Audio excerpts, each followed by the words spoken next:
दोस्तों, आज के इस वीडियो में हम बात करेंगे आंतों से संबंधित एक गंभीर तीव्र संक्रामक बीमारी के बारे में, जिसमें बहुत ज़्यादा दस्त लगते हैं और तेज़ी से शरीर में पानी की कमी होने लगती है। इसके कारण से उपचार के अभाव में कुछ ही घंटों में रोगी की मृत्यु भी हो सकती है। इस घातक बीमारी को कोलेरा या हिंदी में हैजा के नाम से जाना जाता है। ये किसी भी उम्र में हो सकती है, पर बच्चों को ये सबसे ज़्यादा प्रभावित करती है। तो सबसे पहले हम बात करेंगे ये हैजा या कोलेरा होता क्या है। हैजा या कोलेरा आंतों में होने वाला गंभीर संक्रमण है, जो कि एक विब्रियो कोलेरा नाम के जीवाणु के कारण से होता है। ये होता कैसे है? तो हैजा या कोलेरा संक्रमित भोजन या दूषित पानी के कारण से होने वाली बीमारी है। मानसून या बारिश के सीज़न में इसकी संभावना अधिक रहती है। यह घरेलू मक्खियों के द्वारा फैलने वाली बीमारी है।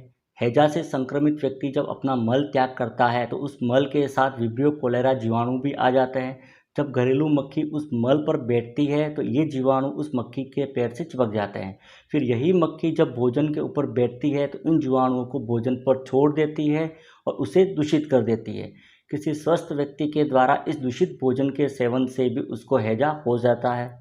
इसके अलावा मल से ये बैक्टीरिया जो है वो पानी में मिल जाते हैं और पानी में मिलने के बाद उसको दूषित कर देते हैं। इसी दूषित पानी के सेवन से भी हैजा हो सकता है। कुछ ऐसी स्थितियाँ होती है जो हैजा की संभावना को बढ़ा सकती है, जैसे अशुद्ध पानी से बनी हुई बर्फ़ जो है उसके सेवन के कारण से, सड़क के किनारे बेचने वाली बासी और अशुद्ध खाद्य या पेय सामग्री से, दूषित जल जो है उसमें पाए जाने वाले सी फूड जो है उसके सेवन से, घर के आसपास अस्वच्छ और गंदे वातावरण के कारण से भी ये हो सकती है। एक पेट के अंदर यदि एसिड जो है वो कम बनता है, जैसे कि बच्चों के अंदर, तो उनमें भी ये होने की संभावना अधिक रहती है। इसके अलावा ओ ब्लड ग्रुप वाले व्यक्ति जो है उनको भी कोलेरा होने की संभावना अधिक रहती है। हालांकि इसके कारण का पता अभी तक नहीं चल पाया है। अब दोस्तों हम बात करेंगे इसके लक्षणों की या इसकी पहचान कैसे करें। तो हैजा के लक्षण अमूमन संक्रमण के संपर्क में आने के 2 से 5 दिनों में नज़र आते हैं। इसके जीवाणु आंतों में प्रवेश करते हैं और वहां जाकर एक जहरीला प्रोटीन जो है उसका उत्पादन शुरू कर देते हैं, जिसे हैजा टॉक्सिन या कोलेरा टॉक्सिन कहा जाता है। और ये हैजा या कोलेरा टॉक्सिन जो है उस आंतों में संक्रमण करता है और उसके कारण से तीव्र और गंभीर दस्त लगते हैं। हैजा के अंदर दस्त जो है वो बहुत तेज लगते हैं और ये दस्त चावल के पानी के समान बहुत ही पतले होते हैं। और यही दस्त जो है वो हैजा के प्रमुख लक्षण हैं। दस्त जो है वो दर्द रहित लगते हैं और बदबूदार होते हैं। इनसे मछली जैसी बदबू आती है। दर्द के पश्चात उल्टियाँ या वॉमिटिंग होती है और साथ में पेट दर्द भी होता है। तीव्र दस्त के कारण से शरीर में पानी की कमी हो जाती है और उस कमी के कारण से त्वचा जो है वो ठंडी, ढीली और झुर्रीदार हो जाती है। हाथ और पाँव जो है वो ठंडे हो जाते हैं। आँखें जो है वो धँस जाती है। पेशाब कम आता है। मुंह और जीभ जो है वो सूख जाते हैं। हृदय या दिल की धड़कनें तेज हो जाती है। मांसपेशियों में ऐंठन होती है। बुखार आ सकता है। ज़्यादा समस्या होने पर शरीर की गतिविधियाँ जो है वो कम हो जाती है और बच्चा सुस्त हो जाता है। इसके अलावा बेहोशी या शौक में भी जा सकता है। ये थे हैजा के लक्षण। अब बात करेंगे कोलेरा या हैजा का क्या उपचार है। दोस्तों, हैजा एक जानलेवा बीमारी है जिसमें तेज़ी से शरीर में पानी की कमी होने लगती है और उसके कारण से बच्चे की मृत्यु तक हो सकती है। अतः इसमें तत्काल उपचार की आवश्यकता है। बच्चे को तुरंत ही नज़दीकी हॉस्पिटल ले जाएं और उसका उपचार करवाएं। दस्त लगने पर बच्चे को तुरंत ही ORS का घोल पिलाना चाहिए। ORS का पैकेट के अंदर आता है। इस पूरे एक पैकेट को 1 लीटर पानी के अंदर मिलाना है और उसका घोल तैयार करना है। एक बार में ही एक साथ घोल तैयार कर लेना है। इस घोल का उपयोग 24 घंटे के अंदर करना है। यदि 24 घंटे के बाद घोल बचा रहता है तो उसको फेंक देना है और नया घोल जो है वो तैयार कर लेना है। इस घोल को पहले 4 घंटे, यदि बच्चे का वज़न 5 किलो या उससे कम है तो 300 से 400 ml देना है, मीन्स 1 से 1.5 ग्लास तक। यदि बच्चे का वज़न 5 से 8 किलो है तो उसको 400 से 600 ml या 1.5 से 2 ग्लास तक पिलाना है। यदि बच्चे का वज़न 8 से 11 किलो है तो उसको 600 से 800 ml या 2 से 3 ग्लास पिलाना है। यदि बच्चे का वज़न 11 किलो से 15 किलो है तो उसको 800 से 1000 या 3 से 4 ग्लास उसको पिलाना है। यदि बच्चे का वज़न 15 किलो से ज़्यादा है तो उसको 1000 से 1500 ml या 2000 ml तक उसको पिलाना है।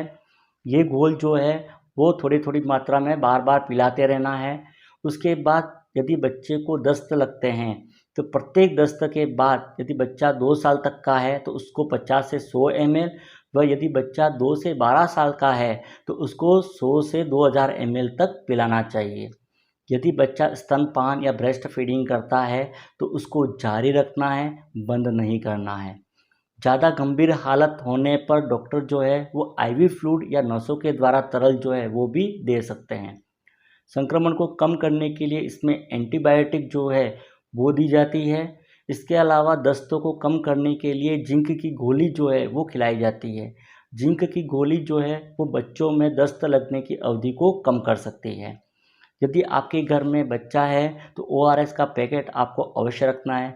जैसे ही दस्त लगे अस्पताल ले जाने से पहले उसको तुरंत ही शुरू कर देना है। यदि ओआरएस का पैकेट अवेलेबल नहीं है तो आप घर पर ही 1 गिलास पानी को उबालना है। उबालने के बाद उसको ठंडा कर देना है। ठंडा होने पर इसमें 1 चम्मच शक्कर और 1 चुटकी भर नमक मिलाना है। इस तरह से हमें ओआरएस का घोल जो है वो घर पर ही तैयार करना है और इस घोल को बच्चे को थोड़ा थोड़ा पिलाते रहना है।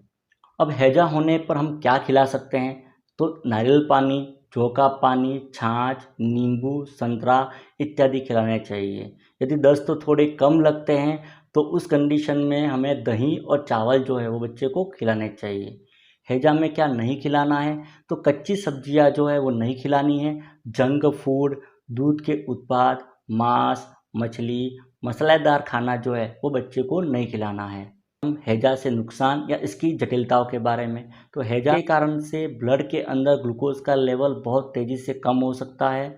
शरीर में पोटेशियम की कमी हो सकती है जिसके कारण से दिल और तंत्रिका तंत्र जो है वो प्रभावित हो सकते हैं। किडनी जो है वो भी फेल हो सकती है। इससे ज़्यादा गंभीर होने पर शॉक या कोमा में भी जा सकता है। अब बात करेंगे हम इस जानलेवा बीमारी से हम अपने बच्चों को कैसे बचा सकते हैं। तो इसके लिए वैक्सीन होते हैं जिसको हैजा वैक्सीन जो है वो कहा जाता है या कोलेरा वैक्सीन कहा जाता है। हैजा वैक्सीन जो है वो डब्ल्यूएचओ के द्वारा 3 प्रकार के टीके हैं जिनकी 2-2 खुराक जो है उसकी आवश्यकता होती है। ये वैक्सीन जो है वो 50 से 60% तक सुरक्षा दे पाते हैं और कुछ ही महीनों तक ये सुरक्षा दे पाते हैं। हालांकि ये आसानी से उपलब्ध भी नहीं है। दूसरा, बच्चों जो है उनको एक आदत डालनी है साबुन से हाथ धोने की। दिन में कई बार साबुन से हाथ धोने हैं। खाने से पहले साबुन से अच्छी तरह से वो हाथ धो लें। फलों और सब्जियों को अच्छे से शुद्ध पानी में धोकर ही उपयोग में लाना है। जिन सब्जियों और फलों को आप स्वयं छील सके उनका ही उपयोग करना है। बिना उबले हुए दूध या दूध से बने हुए उत्पाद जो है उससे बचना है। मक्खियों से बचाव करना है, विशेष करके बारिश के दिनों में। खाने को ढक कर रखना है। खुले में मल त्याग नहीं करना है। शौचालय का उपयोग करना है। बाजार में खुले खाद्य पदार्थ, जंक फूड, कटे छिले फल जो है आदि बच्चों को नहीं खिलाना है। पूरी तरह से पका हुआ और गर्म खाना ही बच्चों को खिलाना है। तो दोस्तों, ये था हैजा। वीडियो अच्छा लगा तो लाइक कर देना। इसी प्रकार के और वीडियो देखने के लिए चैनल को सब्सक्राइब कीजिए। Thank you.